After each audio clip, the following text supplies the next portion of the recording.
നിമിഷപ്രിയക്ക് മോചനമില്ല. Talal Abdul മഹദിയുടെ കുടുംബത്തിൽ പലർക്കും നിമിഷപ്രിയക്ക് മോചനം നൽകുന്ന കാര്യത്തിൽ വിയോജിപ്പില്ലെങ്കിലും അബ്ദുൽ മഹദിയുടെ സഹോദരൻ അബ്ദുൽ ഫത്താഹ് മഹദിക്ക് ഒരിക്കലും തന്നെ ഈ കാര്യത്തിൽ നിമിഷപ്രിയയുടെ വധശിക്ഷ ഒഴിവാക്കുന്ന കാര്യം മനസ്സിൽ പോലും ചിന്തിക്കാനാകില്ല. മധ്യസ്ഥ നീക്കങ്ങൾ പുരോഗമിക്കുന്ന ഇടയിലാണ് തലാൽ അബ്ദുൽ മഹദിയുടെ സഹോദരൻ ഫത്താഹ് മഹദി വിസമ്മതം രേഖപ്പെടുത്തുന്നത്. നിമിഷപ്രിയക്ക് കുടുംബം മാപ്പ് നൽകാൻ തയ്യാറായതിനെ തുടർന്ന് സഹോദരൻ നേരത്തെയും രംഗത്തെത്തിയിരുന്നു. നിമിഷപ്രിയക്ക് മാപ്പ് നൽകാൻ കൊല്ലപ്പെട്ട തലാൽ അബ്ദുൽ മഹദിയുടെ കുടുംബം തയ്യാറാണെന്ന് മധ്യസ്ഥർ നേരത്തെ അറിയിച്ചിരുന്നു. കാന്തപുരം AP അബൂബക്കർ മുസ്ലിയാരുടെ ഇടപെടലിനെ തുടർന്നുണ്ടായ മധ്യസ്ഥ ചർച്ചയിലാണ് തീരുമാനമുണ്ടായത്. ഇത് കാന്തപുരം ഉസ്താദിന്റെ ഓഫീസിൽ നിന്നും അറിയിപ്പും ലഭിച്ചിരുന്നു. തുടർ നടപടികൾ വൈകാതെ ഉണ്ടാകുമെന്നുള്ള വാർത്തകളും നമ്മൾ കേട്ടിരുന്നു.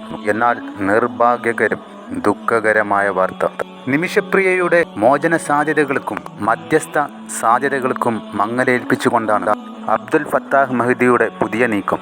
കാന്തപുരം ഉസ്താദിന്റെ ഓഫീസിൽ നിന്നും എക്സിൽ പങ്കുവച്ച നിമിഷപ്രിയയുടെ വധശിക്ഷ റദ്ദാക്കിയെന്നുള്ള അറിയിപ്പും പിൻവലിച്ചു. പ്രതിബന്ധങ്ങൾ എത്ര നീണ്ടതായാലും എത്ര തീവ്രമായാലും മുന്നോട്ട് തന്നെ പോകും, വധശിക്ഷ നടപ്പിലാക്കും എന്ന നിലപാടിൽ യാതൊരു മാറ്റമില്ലെന്നും ആ നിലപാട് ഉറച്ചതാണെന്നുമാണ് അബ്ദുൽ ഫത്താഹ് മഹദി സാമൂഹ്യ മാധ്യമത്തിൽ കുറിച്ചിരിക്കുന്നത്.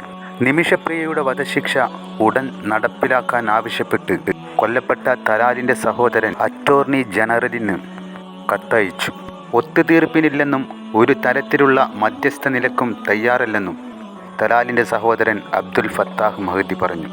ദയാധനം സ്വീകരിക്കുന്നതിന് തയ്യാറല്ലെന്നും പെട്ടെന്ന് തന്നെ നിമിഷപ്രിയയുടെ വധശിക്ഷ നടപ്പിലാക്കുവാനുള്ള തീയതി പ്രഖ്യാപിക്കണമെന്നും ഫത്താഹ് മഹദി കത്തിൽ പറയുന്നു. ജൂലൈ 16 വധശിക്ഷ നീട്ടിവെച്ചതിന് ശേഷം മെഹദി അയക്കുന്ന രണ്ടാമത്തെ കത്താണിത്.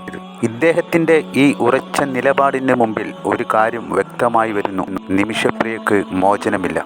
ആകെയുള്ള പ്രതീക്ഷയും അടഞ്ഞിരിക്കുന്നു. അമ്മയെ ഒന്ന് കാണാൻ കാത്തിരിക്കുന്ന പൊന്നുമോൾക്കും കണ്ണീരിൻ്റെ നാടുകൾ സമ്മാനിക്കുമോ അബ്ദുൽ ഫത്താഹ് മഹദി?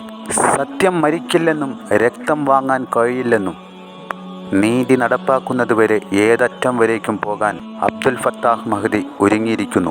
തൻ്റെ സഹോദരൻ്റെ ദാരുണമായ അന്ത്യത്തിൻ്റെ അടങ്ങാത്ത ദുഃഖത്തിൻ്റെ പ്രതിബിംബമാണിത്.